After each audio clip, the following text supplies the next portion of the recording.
Bwana Yesu asifiwe.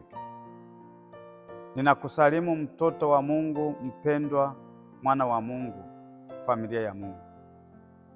Naitwa Mchungaji Daudi Maira Magolima kutoka Kanisa la Mennonite Tanzania, Dayosisi ya Mashariki. Nichukue nafasi hii ya kukaribisha kwenye kipindi chetu kinachosema Anza na Bwana au Amka na Bwana. Kipindi kilichopita bado naendelea kutafakari na wewe, na nilifundisha au nikatafakari na wewe agizo kuu la Yesu Kristo. Nikasema kwenye agizo kuu la Yesu Kristo kuna mambo 7 ya muhimu sana ambayo wewe unahitaji kuyajua, na nikasema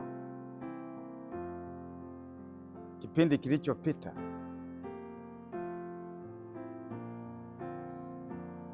kuna kufanya watu kuwa wanafunzi wa Yesu. Lakini jambo lingine tunalolipata sio tu kuwafanya watu kuwa wanafunzi wa Yesu, tunataka wabatizwe. Kwa hiyo kwenye agizo kuu la Yesu kuna neno kubatizwa.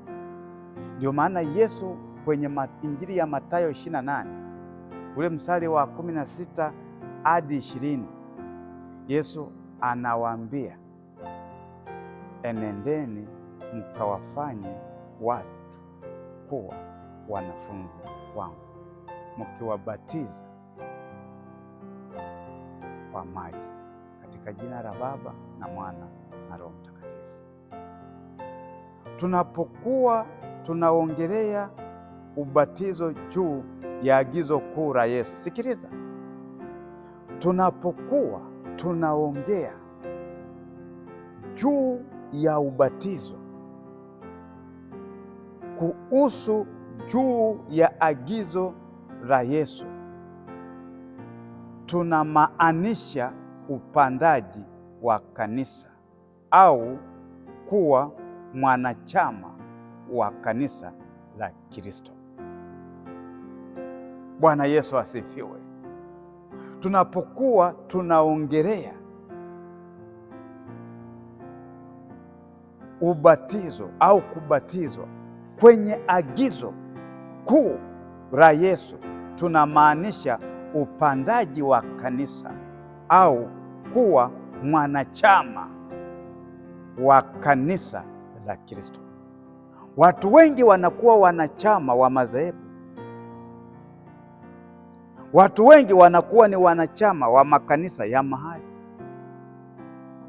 Lakini kwenye agizo kuu la Yesu, kwenye kipengele cha kubatiza au ubatizo ambao Yesu ameagiza wanafunzi wake, Yesu anataka kuonyesha upandaji wa kanisa au kuwa mwanachama wa kanisa la Kristo. Sio kuwa mwanachama wa dhehebu lako, bali mtu kubatizwa katika jina la Kristo. Kwa hiyo kwenye agizo kuu, ubatizo unaoongelewa, Yesu anawafundisha wanafunzi wake au anawaambia wanafunzi wake, nendeni mukawajenge watu kuwa wanachama wa kanisa langu la Kristo. Sio kuwa wanachama wa Mennonite, kuwa sio wanachama wa KKT, sio kuwa wanachama wa Moravian, sio kuwa wanachama wa Anglikana, sio kuwa wanachama wa Kipentekoste, bali wawe wanachama wa kanisa la Kristo. Ndugu mpendwa, mtoto wa Mungu, mwana wa Mungu, ndio maana hata wakati mwingine watu wanakimbizana. Utasikia kuwa na idadi kubwa ya kanisa, unataka kuwa na wanachama kwenye kanisa lako. Yesu anataka watu wawe wanachama kwenye kanisa lake. Yesu anakuja kuchukua kanisa lake. Hataki kuona unajenga msingi kuwa mwanachama wa kazehebu. Yesu hana kazehebu, vizehebu ni vya wanadamu. Yeye anataka kuona wale waliofanyika kuwa wanafunzi wa Yesu wakawafanye watu kuwa wanachama wa kanisa la Yesu Kristo. Je, unapoipeleka Injili